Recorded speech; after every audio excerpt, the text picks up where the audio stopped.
Bonjour et bienvenue dans votre revue de presse de ce mercredi 29 juillet 2020. Divers sujets d'actualité sont au menu de la livraison de ce mercredi des quotidiens qui donnent de la place à la suite des hommages à Babacar Touré, suite à la décision du président de la République de baptiser la maison de la presse du nom du défunt journaliste, considéré comme un pionnier et une figure éminente de la presse privée au Sénégal. La maison de la presse portera le nom de Babacar Touré, peut-on lire via la manchette du Témoin quotidien. Une annonce du président Sall à la une de la presse tous les quotidiens. L'un des pionniers de la presse privée récolte ainsi la graine qu'il a semée. Immortalisé est-elle un monument? Le géant Babacar Touré peut dormir du sommeil du juste. Écrit critique, lequel titre Macky rend à César. Selon Vox Populi, la décision de baptiser du nom de Babacar Touré cette bâtisse située sur la corniche dakaroise sera entérinée par décret en Conseil des ministres ce mercredi. Babacar Touré sera ainsi immortalisé dans le béton, indique Walf Quotidien.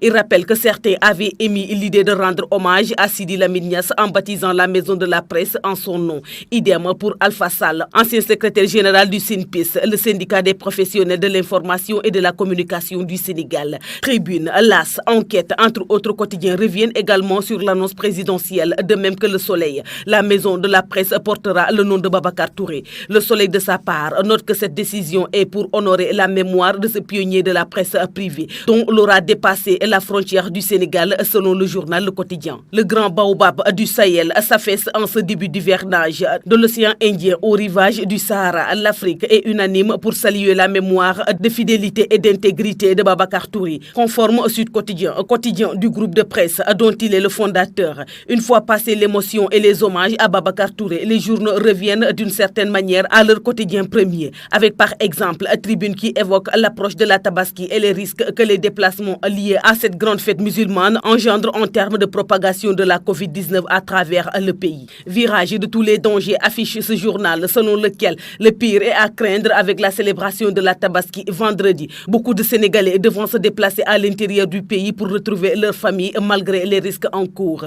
Avant, pendant et après cette grande fête, le Sénégal peut tomber dans un creux volcanique de contamination liée à la Covid-19, prévient Tribune, alors même que les cas de coronavirus sont en hausse de 30% depuis l'allègement des mesures anti-Covid. Le Soleil, quant à lui, traite à sa une d'un sujet connexe relatif à la prise en charge des autres pathologies en période de pandémie. Reprise des activités des programmes de santé, annonce-t-il. Le quotidien parle des perturbations du système judiciaire avec la grève du syndicat des travailleurs de la justice. Un mouvement d'humeur qui dure depuis plusieurs semaines et qui a conduit à une année blanche selon le journal. Plusieurs personnalités judiciaires jugent que l'année judiciaire est perdue du fait de cette grève et des restrictions imposées par la Covid-19, d'autant que les vacances judiciaires débutent dans 72 heures, indique le quotidien. Concernant la grève du Sudjust et le bras de fer entamé avec le ministère de la Justice pour amener les pouvoirs publics à l'application d'accords déjà signés par deux parties. Le Témoin quotidien s'interroge sur la responsabilité de l'ancien garde des Sceaux, Ismaïla Madior Fall. Ce dernier a-t-il miné le terrain pour son successeur, Malick Sall? S'interroge le journal avant de donner un début de réponse. Simon, il aurait signé des accords dont il savait parfaitement que le gouvernement ne pourrait pas les tenir. Enquête indexe les images polémiques qui inondent les téléfilms, lesquels sont désormais sur le grille. Des thèmes jugés sensibles étant abordés sans discernement, sans recul et en ne tenant pas en compte leur impact sur la société sénégalaise. Entre homosexualité, prostitution déguisée, violence, adultère et franc-maçonnerie, les sujets polémiques foisonnent, constate le journal. L'Observateur enfin annonce qu'un ressortissant sénégalais du nom de David Koulibaly a été battu à mort au Maroc, footballeur en 4e division italienne. Il était devenu un passeur de migrants, renseigne le journal. C'est tout pour votre revue de presse de ce jour. Merci de nous avoir écoutés. Au revoir.